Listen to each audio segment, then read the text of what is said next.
Hello there and welcome again to What's the Word in association with Ladbrokes, joined by a panel of experts once again. David Jennings here beside me. We've got Brendan Duke as always in midfield, and this week our special guest Danny Mullins. Unfortunately, Danny, you're one of a couple of Willie Mullins jockeys on the sidelines at the moment. How are you keeping? When are you looking to be back? Good. Hopefully I'll be back with maybe next weekend or definitely the week after. Things are coming along well. I'll start into a bit more physio on that. And not too bad. What's the actual issue? Yeah, I gave the wrist a twist on New Year's Day. I was lucky enough I rode 2 winners on the day, but it just swelled up a good bit after, and the swelling's gone out of it now. So you got the 2 winners in there anyway. Got the 2 winners in. Had a double, got injured, but I had a double. Yeah, I should have rode a 4-timer maybe, but it was 2 seconds. And I mean, Christmas was a pretty good time for you as well overall. You must have been happy with how the season has gone and a couple of winners. Yeah, definitely. You know, I've had a great season so far numbers-wise, and I got a few graded winners over Christmas down in Limerick for Willie. And you know, it's about getting back and getting ready for the big spring festivals again. I'm not sure if you said you have caught the show in the past. Did you catch it last week? David Jennings was quite sweet on a horse called Western Rider. He even went so far as to poo-poo Brendan's New Year's resolution. I think you took a little bit of stick on Twitter and social media for it. Did you or did you not? I did, yeah. Well, we've decided to introduce a new section to the show. It's called the Western Rider Badge of Shame. So you put that around your neck. My kids made it for you here during the week. So can I defend myself? You put it on first, and then you can. Yeah. The horse that won that race, Somerville Boy, had been hammered by Western Rider in Cheltenham. So that's my defence. Okie doke. It's not really that good. It's okay. Do you like it though? Western Rider Badge of Shame. That's a weekly slot in the show, by the way, so be careful. Honourable mention, by the way, goes to Mikey Fogarty, who did tip up Mick the Boyo last week. A rare highlight, I think it's fair to say. Anyway, let's move on to this week's race. It's absolutely chock-a-block on Saturday in particular. We started Kempton with that listed chase, the Casino Red listed chase up at 2:05. Waiting patiently, one of the best named horses in training. Tops the market. What you make of that? Yeah, absolutely. We're waiting a long time for Waiting Patiently. Like theoretically, Joss's Hill should have no chance here because he's only rated 150, and obviously you've got God's Own and you've got Smad Place. They're both rated 163, and he's given £6 to God's Own, so he shouldn't be winning this race, but he's so much better going right-handed. He never missed a beat in the Peterborough Chase. He put it up to top notch. I thought he ran well that day, and I just think if he does get into a rhythm early, he's one of them horses, he needs to get into a rhythm early. If he does get into a rhythm early under Aidan Coleman, he might start enjoying himself. I think he's getting better, and there's so many question marks about all of them in this race. He could just be worth chancing because this is his Gold Cup, because there's only so many races he can run in right-handed. He's no chance at Cheltenham. So I just think this has probably been the plan for quite a while, probably since the Peterborough Chase at Taunton, and I'm going to give him one more chance, Joss's Hill. He's one of my cliff horses. You're very forgiving. Brendan? I thought it was very hard to get away from Waiting Patiently. I know that these horses are usually overbet and he mightn't be a great price. Smad Place sets the standard, but he's to give him £2 and 4 years. And this Waiting Patiently, I mean, he gave £6 and a good beating to a decent sort of Anisha Williams in Carlisle, a tricky jumping track. His jumping is just so accurate. I don't think he'll have any problem making the step up. And he did beat Politolog last year. Yeah, beat Politolog last year, which obviously reads very well now. Danny, you any thoughts on this race? Definitely. I'd be agreeing with Brendan here. I think Waiting Patiently, he's young, 7-year-old, unexposed. You know, maybe there wasn't as much strength and depth to the race in Carlisle the last day, but it was his first run for a good while. As I said, he beat Politolog in the spring. And Joss's Hill, I just can't warm to him. You know, he has an engine, but just too many problems along the way. God's Own is a good horse on his day, but I think his best form is maybe on the stamina tracks like Punchestown and Sandown. Yeah, he's also kind of horse that sort of lets you down at a short price as well. He tends to, when he runs in, you tend to catch about 20 to 1 or something slightly unexpected. The Lanzarote Hurdle is upcoming as well on Saturday. It's cracker as always, uber competitive. Barry Geraghty on board the favourite again. This one due off at 2:40. Yeah, I fancy about 10 in this. Only I was trying to get it down from 10. I've managed to get it down to 2. Am I allowed to? Yeah, you're allowed to. Yeah, you're allowed okay. To. My 2 are, the first one is Cora Blimey, who's just about my first choice. A decent novice, had very good bumper form, actually beat Ballyandy in a bumper once upon a time. And I just have been waiting so long for this horse to run over further than 2 miles. He's been campaigned over 2 miles all season, and he's just he's a galloper. He's a proper galloper. Even when he won at Wincanton, he went right away after the last that day. I thought he wasn't disgraced at all behind Clayman taking Forgan last time. He's only gone up a pound to 133. I still think he's well handicapped over this trip, so I'm going to give a chance to Corblimey. And the other one, a horse that I thought someday might be good enough to compete in the Gold Cup, is Top of the Game, trained by Paul Nichols. He's a big, gorgeous strapping chaser. He fell on his debut over fences at Newbury when he was 4-6 to win a good race. He's rated 139 over hurdles.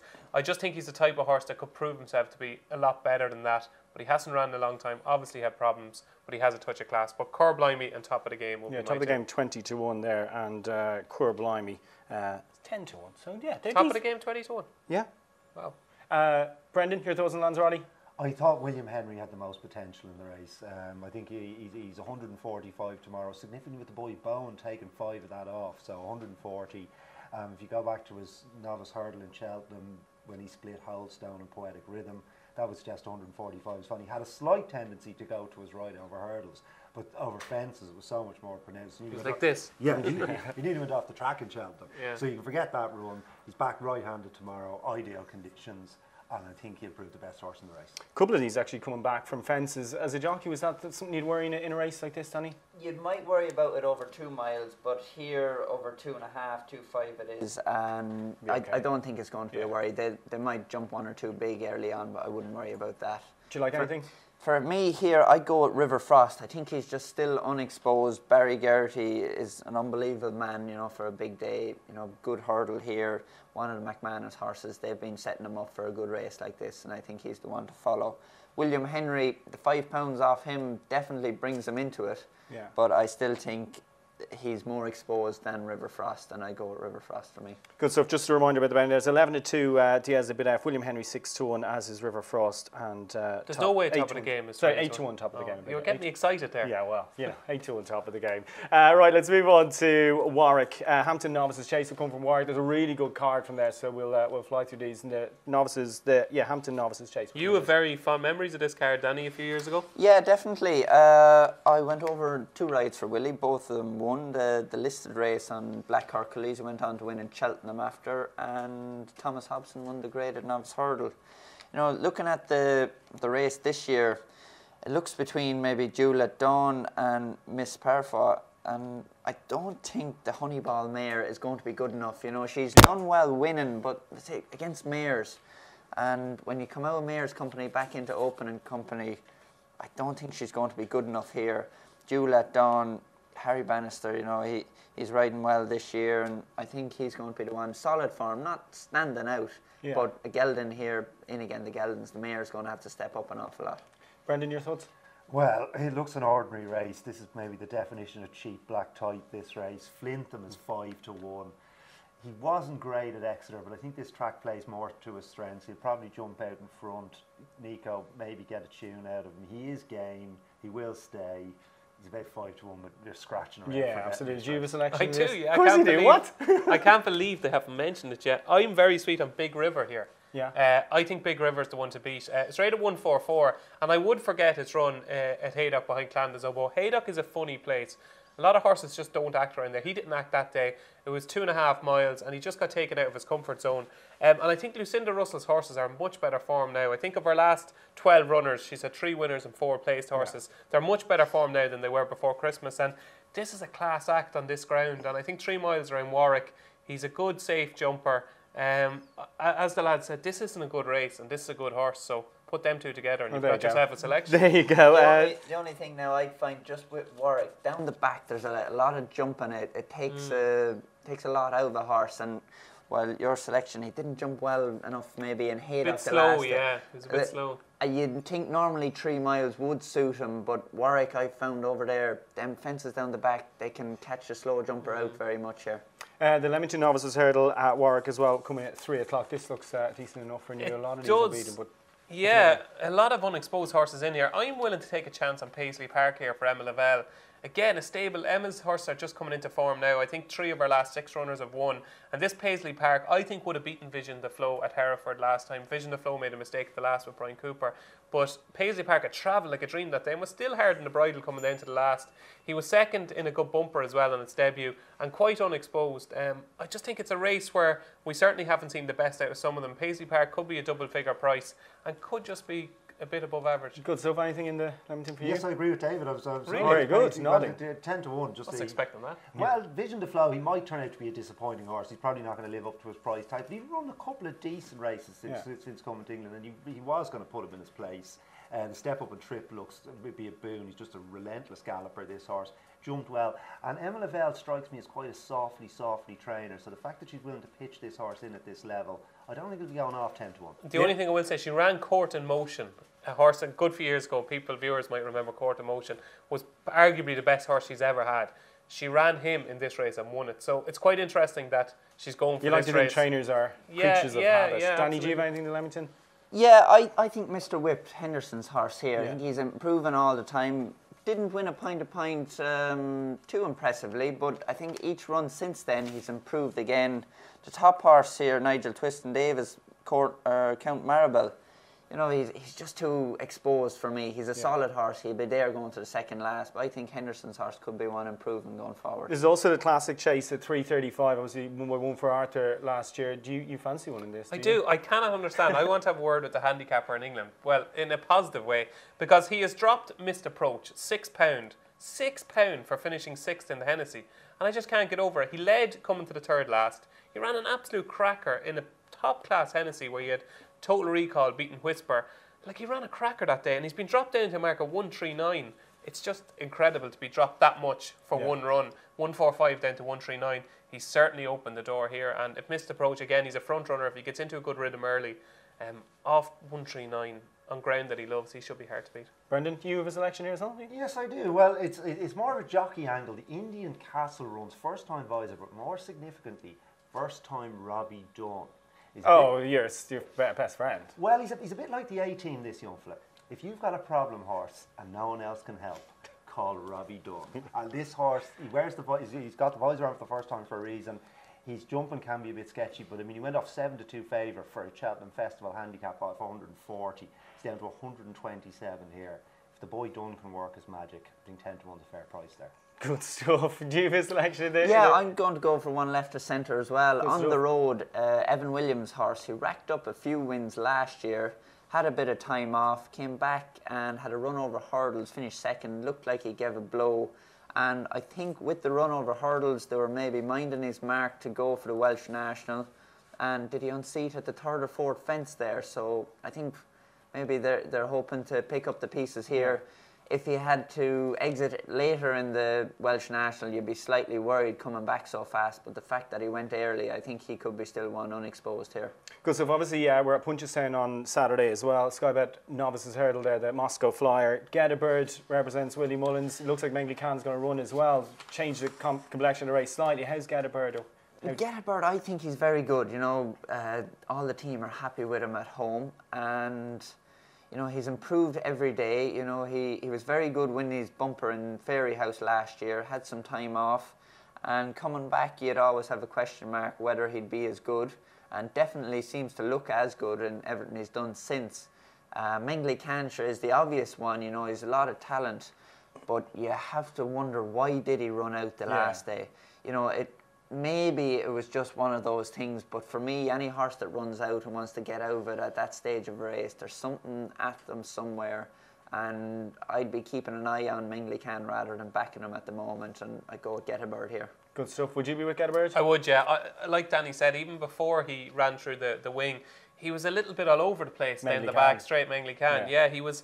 He's had plenty of racing, like, yeah, you know. It was a very bizarre race for any number of reasons, but that was arguably as bizarre as anything, because it was easier to jump the hurdle. And you know, I was worried about that. Get a Bird, like Danny probably said about Stormy Ireland earlier, he's one of these ones that sits under the radar. Like, he hasn't been this time last year he was favourite for the champion champion bumper, and then just got a slight injury. So yeah, I'd be pretty strong on Get a Bird. You, Brendan? Very tough race. I think the betting's about right just to have mainly slow fav. I mean, in fairness, the Get a Bird maiden hurdle couldn't be working out better. It looks really strong piece of form, but he does strike me as a real galloper and maybe not a 2 mile horse. Then you've got Davy Russell against Patrick Mullins, so it's professional against an amateur. Maybe cancels out a couple of the £6. I thought Mainly can just about be good enough. But Patrick riding Get a Bird, yeah? Yeah. Patrick rides Get a Bird, yeah. Yeah, shortage of jockeys down in Close Sutton at the moment, with yourself and Ruby injured. Is Paul suspended as well? Paul is suspended Yeah, on the day. He got a few days of Christmas, so he'll enjoy a little holiday. Yeah, I doubt it. Right, on to Sunday. We'll move on to Ferryhouse and the Damore Memorial Chase there, obviously the highlight in the card. Again, come to you, Danny. Acapella Bourgeois, top in the market here. What do you make of his chances? I just can't warm to him the way most of the betting public seem to be. They backed him like defeat was out of the question in Navan the last day. And you beat him. I beat him on Polydam, and Polydam also lines up here. For me, he's probably going to start favourite, but I draw a line through Acapella Bourgeois. He needs to prove it to me. A lot of talent, but still needs to come back, and this is going to be difficult. Polydam was good with me in Navan, and I thought he'd run well in Leopardstown, but maybe they just didn't go quick enough for him. That said, coming back in trip, I think it's going to be too far back in trip here, and my one is going to be David Mullins to beat them all on Townsend. Yeah. I rode him in the Drimmore behind Det Duty and travelled very well till he swung in, and I think back to 2 miles here, he jumps very fast and he'll travel through the race. I think he's unexposed still at this weight in a good race. Good stuff, thanks, Danny. Right, you have a selection here, Brendan? A bit of a price? Yeah, well, he should be a price because he's 12, and an interesting bit of symmetry. He's £3 lower than when he won the race 3 years ago, and that's Maloney. He went up to a mark of 160. Yeah, he was very high at one stage. He was so impressive. His comeback, there was some promise in his comeback. He travelled really well, may have blown up. It's a huge ask for a 12-year-old, but you've just got to take on this Acapella Bourgeois. It'll be interesting what price he is. But do you have a relatively quick selection at your home track? Yeah, I kind of agree with Danny. I thought Townsend was very, very interesting, and he could be kind of overlooked because David is riding it. And I think he's very interesting. And Willie has won this race 5 times since 2001. While you mightn't think he'd be aiming one at a handicap, some of his horses are actually quite well handicapped. And Townsend ran far better. He's bang there turning in the Drimmore. So yeah, Townsend. And one horse to keep an eye on, because I think he'd win the Grand Annual at Cheltenham, is a Jessica Harrington train, Don't Touch It. This might be just a pipe opener for the Grand Annual, but I'd be very, very sweetening for the Grand Annual at about 20 to 1. Good stuff. We're going to get our best bets on the card and for the weekend shortly. Reminder as well, Commons competition, biggest price winner of the weekend, and you get yourself £100 free bet. Well done to Shane Callahan, who picked Raz the Marie last week as well in the Welsh National. Right, best bets and a little treble for us, because of course Ladbrokes best odds guaranteed on shops between 11 and 1. David Jennings, I definitely wouldn't have won that competition last week anyway. No. That's why you got the badge. Okay, my nap of the weekend is in the 250 at Wetherby. And it's a horse called Jaleo, that's trained by Ben Pauling, ridden by Alex Ferguson, the former Man United manager. He was third in a hot handicap at Kempton on St Stephen's Day, and I think that was his first run in quite a while. I think he's well handicapped off a mark of 132. And the other two I'm going to go for are Big River in the 150 at Warwick. I think for the reasons I suggested earlier in the show. And the other one I'm going to go for is Missed Approach in the 335, the Betfred Classic Chase. Good stuff, Brendan. I will nap William Henry in the 240 at Kempton, and I'm put in a couple of other big price selections, so maybe a Payton or a Tricky. Each way. Each way. Paisley Park in the 3 o'clock in Warwick, and in the 335 in Warwick, Indian Castle. Good stuff. Each way multiples. Bookmakers love them. Danny, your selection? Yeah, my banker of the weekend would be Get a Bird in the Moscow Flyer in Punchestown. I think he's a good horse, and he'll prove himself to be better again. And for the treble, I go on the road in the 3 mile 5 in Warwick on Saturday, and put Townsend in for the Danmore Sunday. How good is Danny Mullins? Yeah. He's the next Luke Harvey. Absolutely. Former jockey but you were obviously a better jockey than me. Well, thanks very much. My trip for the weekend, by the way, a distinct lack of imagination here. Choose your weapon, waiting patiently, and Get a Bird. Thanks for watching. Thanks for listening. Don't forget the Commons competition, and we'll see you again next week.